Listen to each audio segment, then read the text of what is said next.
we'll be getting one problem on this which you can find out. So I'll just dictate one problem, assignment problem. Derive an expression, write down, derive an expression for a spring mass system. Derive an expression for a spring mass system. Derive an expression for a spring mass system.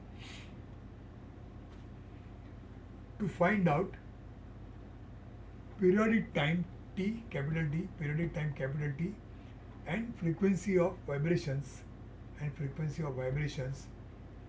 if the spring is deformed, if the spring is deflected by 10 mm, if the spring is deflected by 10 mm, that means you are given delta as 10 mm. If delta is 10 mm, then what is going to be the periodic time and what is going to be the frequency, that you have to find out, which is very easy. Just put here, when you say mm, remember the unit of G, is meters per second square. So this is meter, this is in mm, so that is not correct. So you have to make the units equal. So once you make the units equal, then you will be able to get the answer.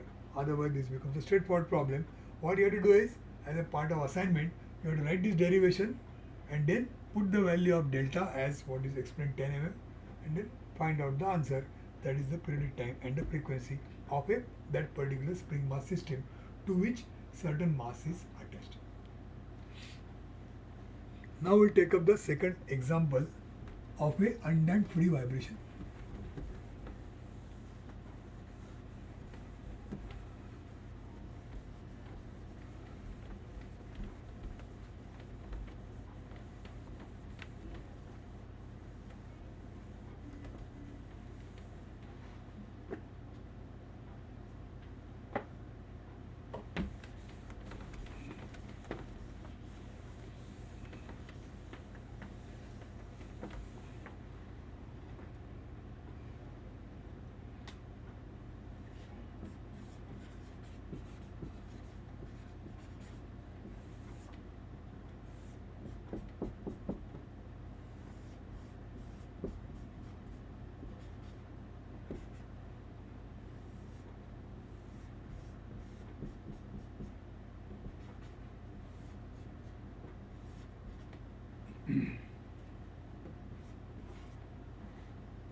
Now look here, we are drawn a pendulum system which is also going to experience a free vibrations. What we do, there is a mass m attached to a rope, simple string of length L, and then you just displace it by an amount equal to theta radians. Theta is in radians.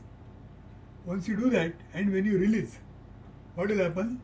There is a force mg acting down. To that force there are two components. So either you say mg acting or you say mg sin theta and mg cos theta are acting. So out of that, mg sin theta is perpendicular to the rope, mg cos theta is along the rope. Now this mg sin theta will try to bring it down to the original position. Now when it comes to original position, it will not immediately stop here because the momentum will go forward on this side. So once it goes to the other side, like this, what will happen? Again there will be mg sin theta in this direction, which will try to bring it back to this position. It will not stop here, again it will go here. That means it will go on oscillating like this all the time. And this will oscillate permanently, assuming that there is no air friction. Like what happens in space when there is no atmosphere. So that is a case of again, free vibrations, undamped free vibrations. So let us analyze this. Try to find out what is going to be T, periodic time, what is going to be F in this particular case. So what do we do now? Last time we have done like this.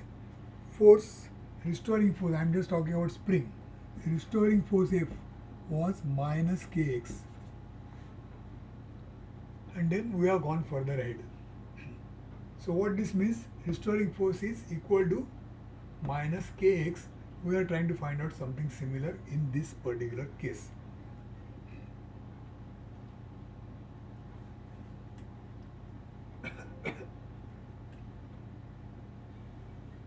I'll write here mx double dot is equal to sum of all forces. Last example, we have equated this with mx double dot, which is equal to force sum of all forces. So same way, if we now try to compare this with this case, then what we write? M into x double dot. In case of M, it is going to be I. See, this M is not straight away this M. Basically what it says is mass into acceleration. Now in this case, I'll write here again, in fact.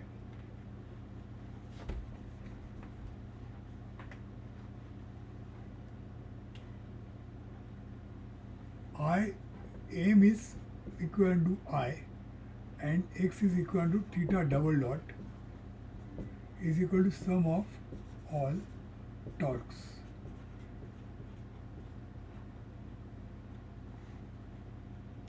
This is the equation in case of linear. See, the spring was having a linear velocity.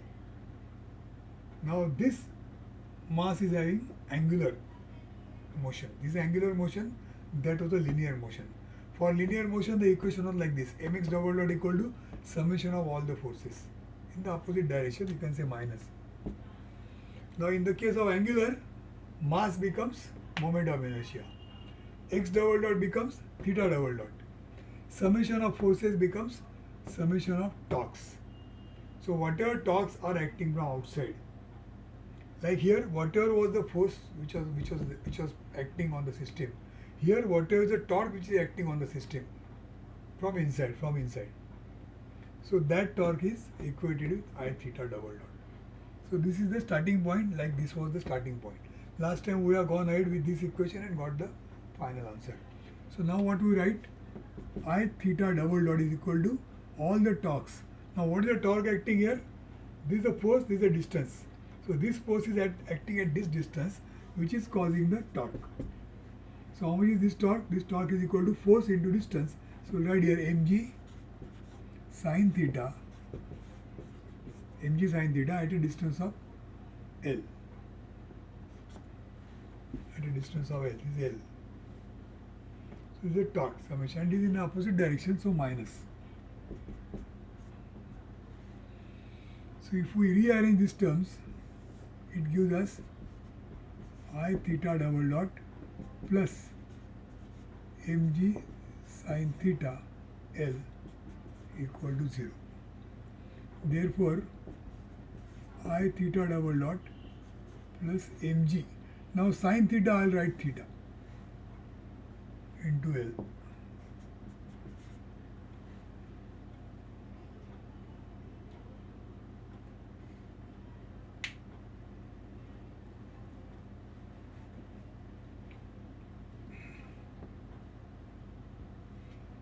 Now, why sine theta is theta? Because for very small values, and displacement is very small.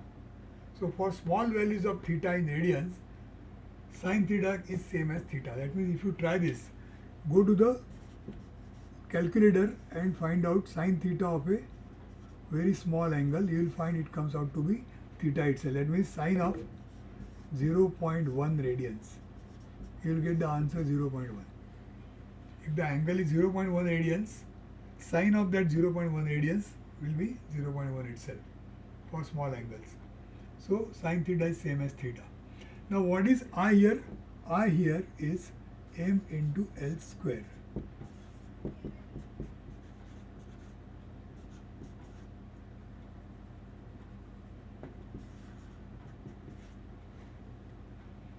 I is ml square, that is the moment of inertia. For a mass, suppose there is a mass m attached to a spring of length L, and if it is rotating, then this system has got moment of inertia I, which is given by ml square. So that is what is written here, ml square.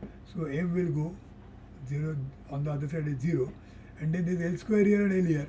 So it becomes, when I divide by L square, it becomes theta double dot plus g upon L theta equal to 0. So now you will see what has happened. You will find that theta double dot plus g upon L theta is equal to 0. Now this is a differential equation. If you remember what we are proved earlier, the differential equation was like this: x double dot plus omega square x equal to 0. This was a differential equation we derived.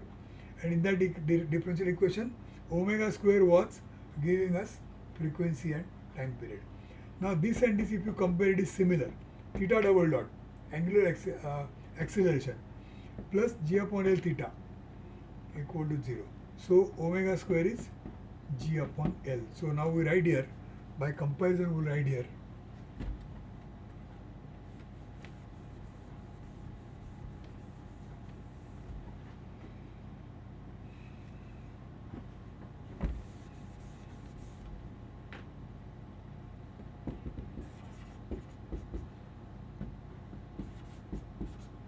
omega square is g upon L. Therefore omega is square root of g upon L. So once you know omega, that means this is equal to 2 pi upon t. Therefore t will give us, how much is t? T is equal to 2 pi, and then this will go on the other side like this, and f is 1 upon 2 pi g upon L.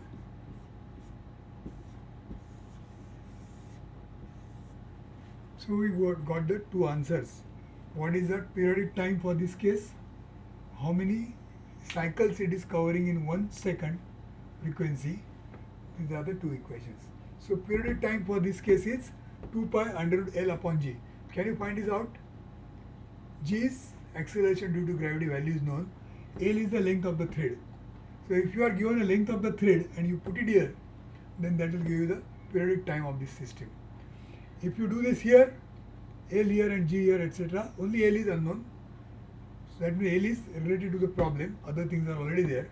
So for a given problem, if you put L here, then that will give us frequency also. Frequency means hertz or cycles per second, this is in seconds. So you'll get the necessary answers for the system if the necessary details are given of the system. Correct? So we'll write down one assignment problem.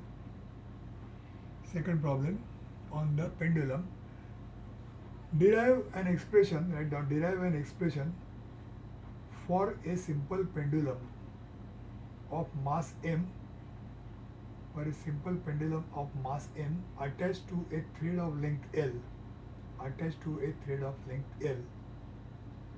where length of the thread L, length of the thread capital L is equal to 100 millimeters. So first you derive the expression to find out periodic time and natural frequency. So derive an expression to find out periodic time and natural frequency of a pendulum system having a mass m attached to a thread of length 100 mm. So that you have to derive like this and put the values at the end and get the answers of periodic time and frequency. So that becomes a topic called as vibrations to the extent it is required for our study. So we have learned what is vibrations by its definitions, what are the terms used, what they mean, and then we have taken two examples. One is spring mass system, other is pendulum. Before that we have seen what is the differential equation, and this differential equation we have applied to the equations for spring mass system and pendulum and found out their periodic time and frequencies. So this completes the vibrations as a small topic which we began for this semester's fresh lectures. So our first lectures was on vibrations, and this is what we have learnt. Okay, thank you.